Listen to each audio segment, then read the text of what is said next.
जो खबर हर जगह से गायब है उसके बारे में आज आपको जानना चाहिए कि 15,000 मुसलमानों के घर कैसे जल गए और इतनी बड़ी संख्या में मुसलमानों के घर जले, तो इस पर कोई बात क्यों नहीं कर रहा? इस पर कोई बात इसलिए नहीं कर रहा कि मुसलमानों के ये घर इंडिया में नहीं जले, ये बांग्लादेश में जले हैं, इसलिए कोई बात नहीं कर रहा। इंडिया में जल गए होते तो तूफान आ गया होता, तब तो पता नहीं राहुल गांधी और दूसरे नेता देश दुनिया के किस किस हिस्से में जाकर बोलाते कि लोकतंत्र खत्म हो गया, देखिए मुसलमानों के घर जल गए। लेकिन ये घर जले बांग्लादेश में, जहां बड़ी आबादी मुसलमानों की है। कुछ दिन पहले बांग्लादेश में रोहिंग्या बस्ती में आग लग गई थी, करीब 15,000 मुसलमान बेघर हो गए। घर की हालत देखिए क्या हो गई है, 15,000 मुसलमान बेघर हो गए। लेकिन ये बात बांग्लादेश की थी, मुसलमानों के देश में ही मुसलमानों के घर जले, इसलिए दुनिया में कहीं कोई बात ही नहीं हुई, कोई अरब मुल्क खड़ा नहीं हुआ, कोई इंडिया में हंगामा नहीं हुआ, किसी ओवैसी का दिल नहीं रोया। अगर यही भारत में एक कंकड़ चल गया होता तो हर जगह बवाल मच जाता, नरेंद्र मोदी के विरोध में दुनिया भर में दुष्प्रचार हो जाता, बीबीसी डॉक्यूमेंट्री ठोक चुका होता बॉस।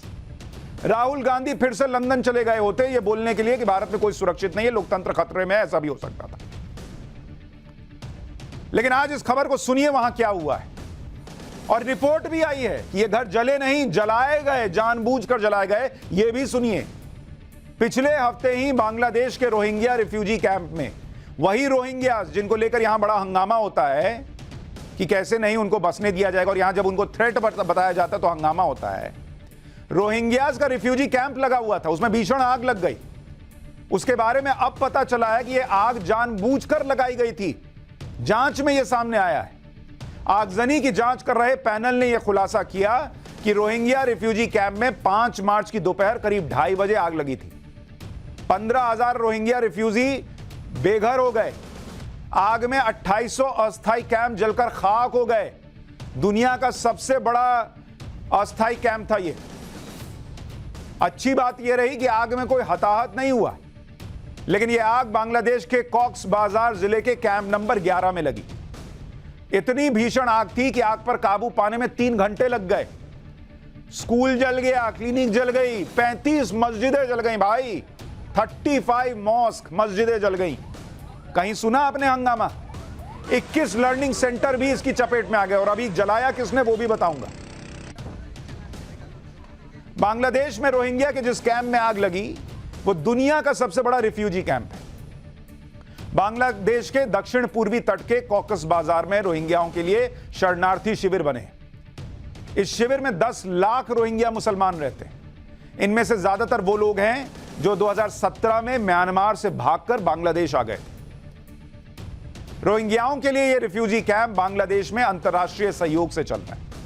ये वो शिविर हैं जहां आग लगना आम बात हो गई है, क्योंकि बांस और तिरपाल से बने घरों में तेजी से आग फैल जाती है। घर भी एक दूसरे से जुड़े हुए हैं, इसलिए छोटी सी आग लगी तो बड़ी घटना में परिवर्तित हो जाती। पिछले महीने बांग्लादेश के रक्षा मंत्रालय की एक रिपोर्ट में कहा गया था कि जनवरी 2021 से लेकर, ये सुनिए, ये बातें आपको सुनाई नहीं देंगी क्योंकि ये मुसलमान जिनके घर जल गए ये इंडिया में नहीं है। जनवरी 2021 से लेकर दिसंबर 2022, यानी करीब 2 साल के अंदर,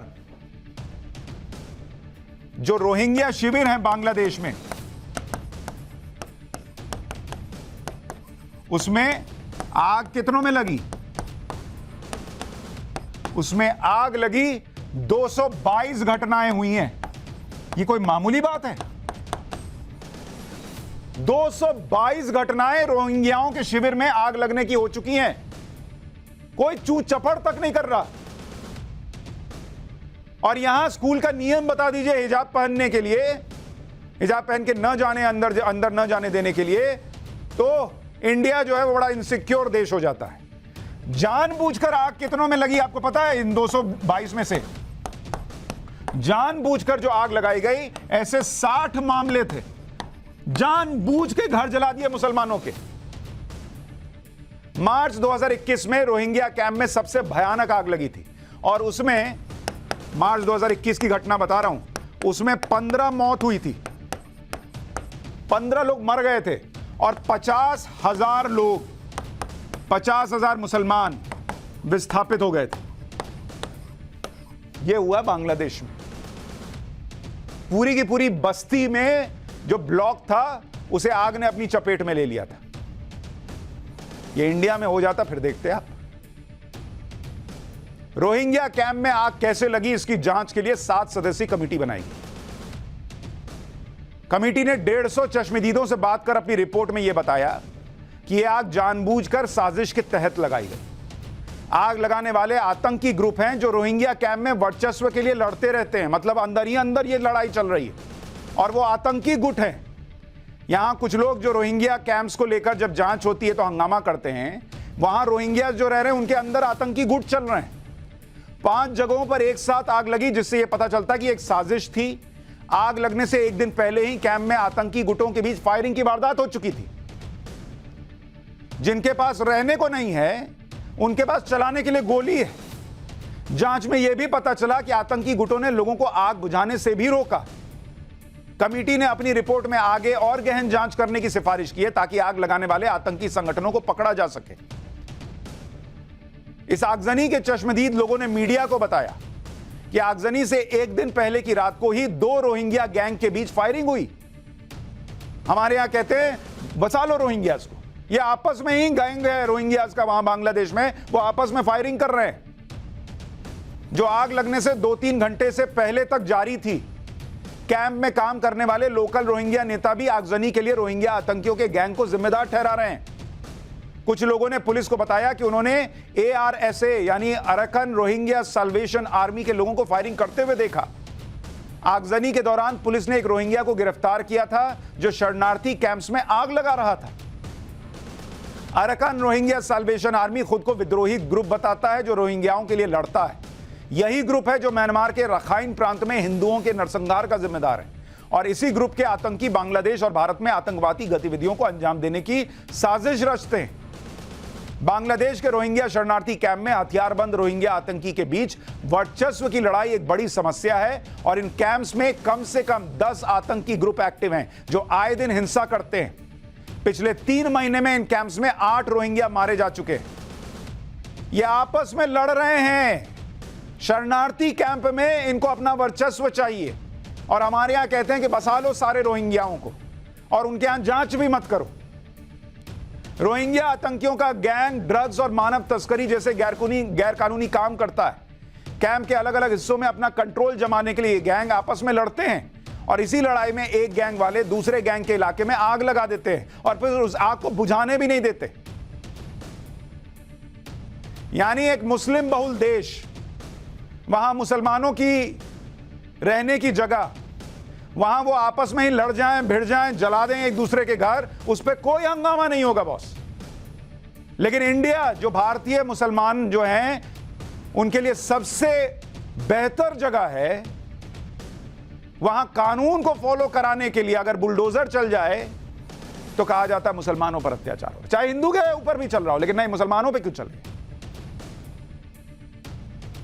दुनिया भर में मुसलमान ही मुसलमानों पर अत्याचार कर रहे हैं।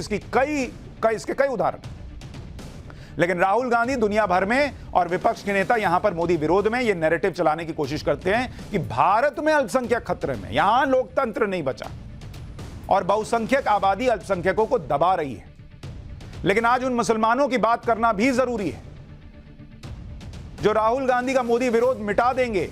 एक तो ये बांग्लादेश के मुसलमानों को देखें राहुल गांधी, लोकतंत्र खत्म होना किसको कहते हैं, रोहिंग्या कैंप्स में किस तरह के खतरे होते हैं।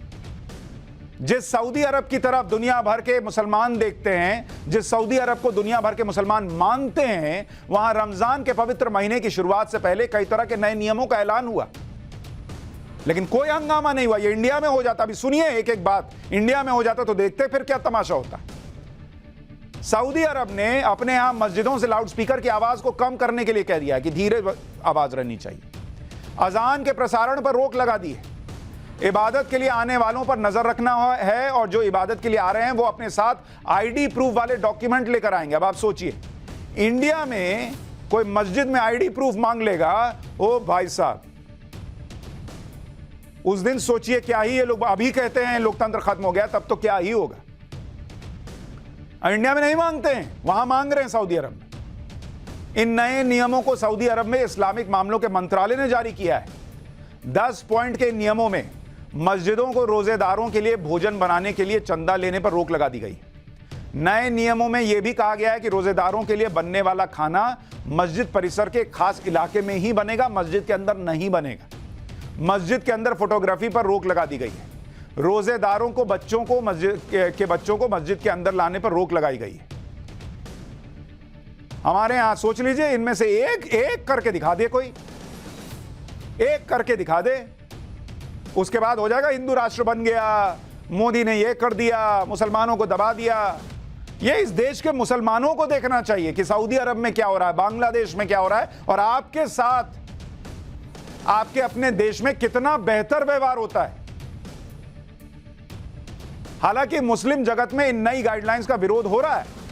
उनका कहना है कि सऊदी अरब में आने वाले ये बदलाव सऊदी की नई पहचान बन रहे हैं, वो पहचान जिसमें इस्लाम प्राथमिकता में नहीं है। यह कहा जा रहा है कि सऊदी अरब के क्राउन प्रिंस मोहम्मद बिन सलमान पब्लिक लाइफ से इस्लाम को दूर कर रहे हैं। नए नियमों का समर्थन करते हुए सऊदी अरब की सरकार ने कहा है कि इन नियमों से मस्जिद की पवित्रता और साफ सफाई बनी रहेगी। प्रार्थना के प्रसारण पर रोक और वीडियो बनाने पर इसलिए रोक लगाई गई है ताकि इसका गलत इस्तेमाल ना हो सके। लेकिन जो विरोध हो रहा है वो उस तरह का नहीं है जैसा अगर इंडिया में हो गया होता तो होता।